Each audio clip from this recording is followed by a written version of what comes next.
Hello, this is Padma, your social science teacher from Pramati Hillview Academy, Mysore. Welcome back to your geography class once again. Let's recall what we learned in the earlier session. We learned about theory of plate tectonics, India's landmass, Gondwana land, and formation of major landforms. In today's session, we learn about the major physical divisions of India, the Himalayan Mountains, and the Northern Plains.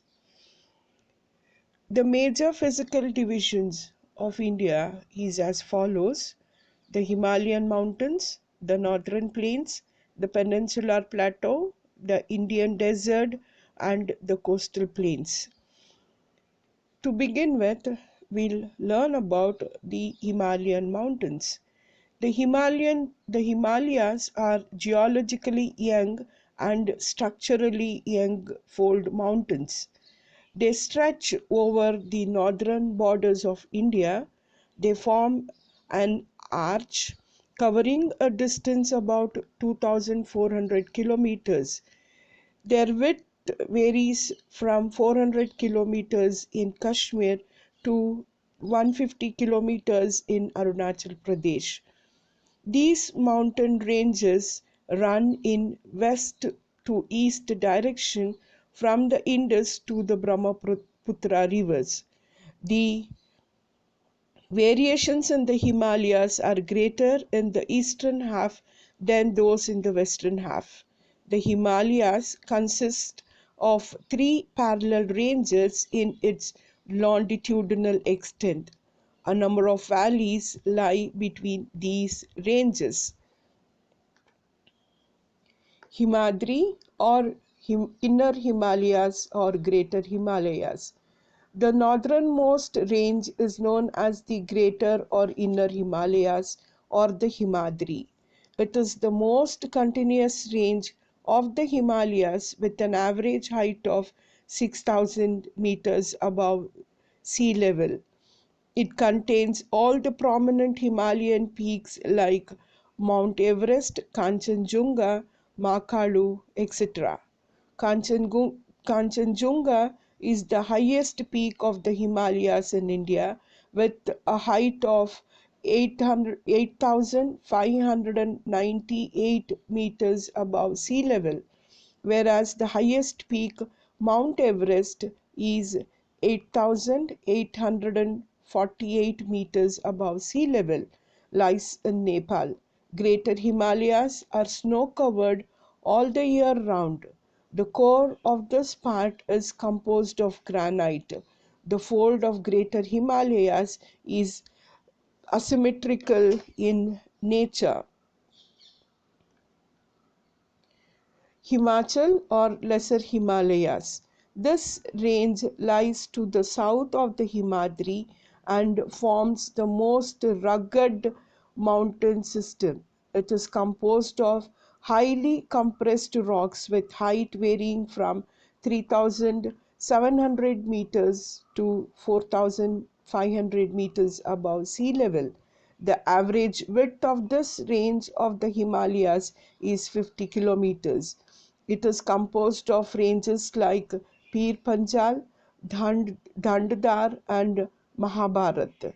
The Pir Panjal range is the longest and the most important range. They also contain like valleys having well-known hill stations in areas like Kashmir, Kulu in Himachal Pradesh, Mussoorie, Nainital in Uttarakhand, etc.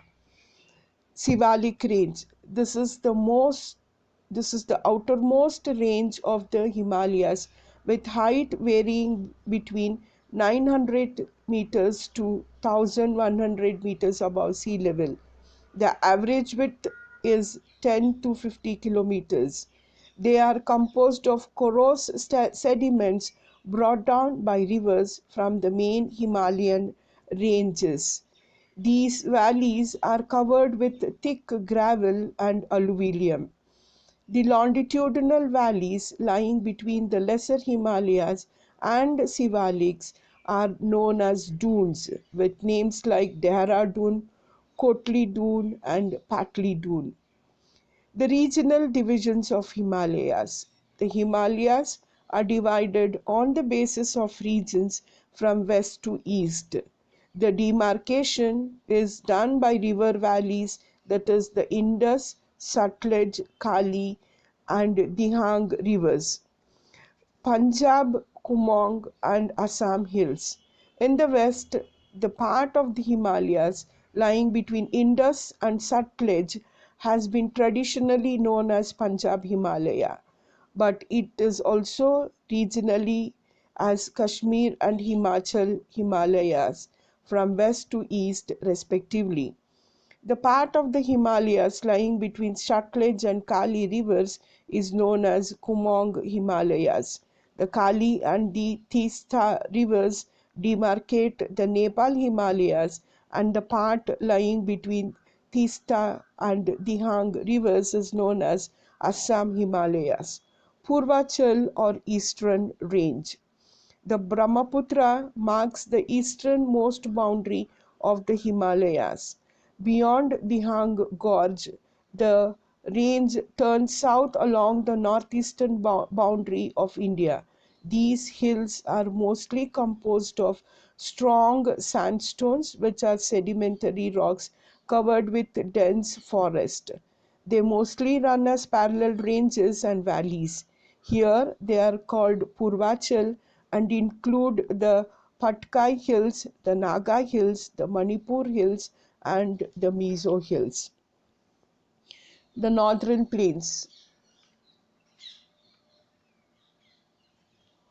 The plain is formed by three river systems, namely the Indus, the Ganga, and the Brahmaputra, along with their tributaries. This plain is formed by alluvial soil.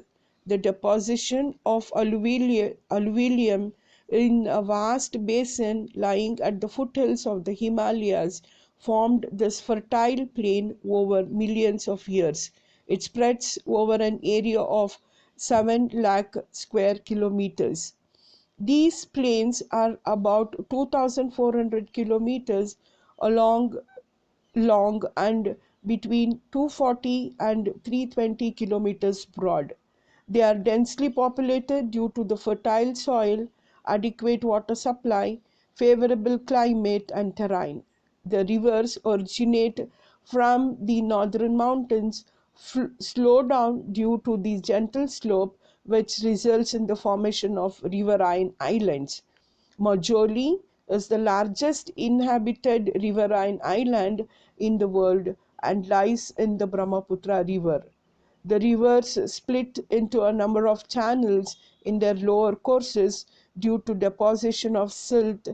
These channels are called distributaries.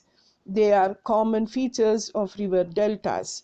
Sections or parts of northern plains. The three parts of the northern plains are: the western part is called the Punjab Plain. It has been formed by the river Indus and its many tributaries. The larger part of this plains lies in Pakistan. The Indus and its tributaries, the Jhelum, the river, the Sutlej, the Bias, and the Chenab originate in the Himalayas. The Punjab Plain is also dominated by Doabs, which means two waters. The middle part is called as the Ganga Plain. It extends from the Ghagra River in Haryana to the Teesta River in West Bengal through the states of Haryana, Delhi, Uttar Pradesh, Bihar, and Jharkhand. The eastern part is called the Brahmaputra Plain. It extends from West Bengal through Assam and Bangladesh to India's eastern border. Relief features or regions of northern plain. Along its width, the northern plain is divided into four regions according to the variation in its relief feature as follows. After descending from the mountains, the rivers deposit pebbles in the north in a narrow belt of about 8 to 16 kilometers in width, lying parallel to the slopes of the Himalayas. It is known as Bhabar Belt. All the rivers disappear in the Babar Belt. South of Babar Belt, the streams and rivers re-emerge and create a wet, swampy and marshy region known as Terai. Earlier, it was thickly forested with lot of wildlife, but now most of the forests have been cleared for agricultural land and to settle migrants from Pakistan after independence. Some forests still remain here. Dudhwa National Park is located in this region. The largest part of the northern plain, consisting of older alluvium and known as Bhangar. It represents terrace-like features and contains calcareous deposits known as khankars. The lowest region in the floodplain, known as Khaddar. The soil here is renewed whenever there is flood, almost every year, so this area is fertile and best for intensive agriculture. The importance of northern plains. This plain is very important to India in many ways. This plain is made up of the alluvial soil brought down by the rivers.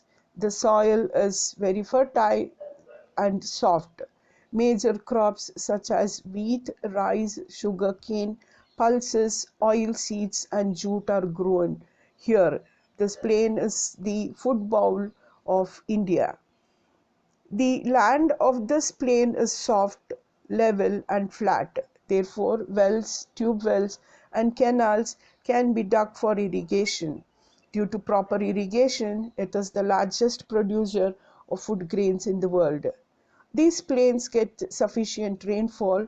There are many rivers, streams, and lakes. There is also rich vegetation. These factors affect the climate and make it tolerable. This is one of the most thickly populated plain of the world.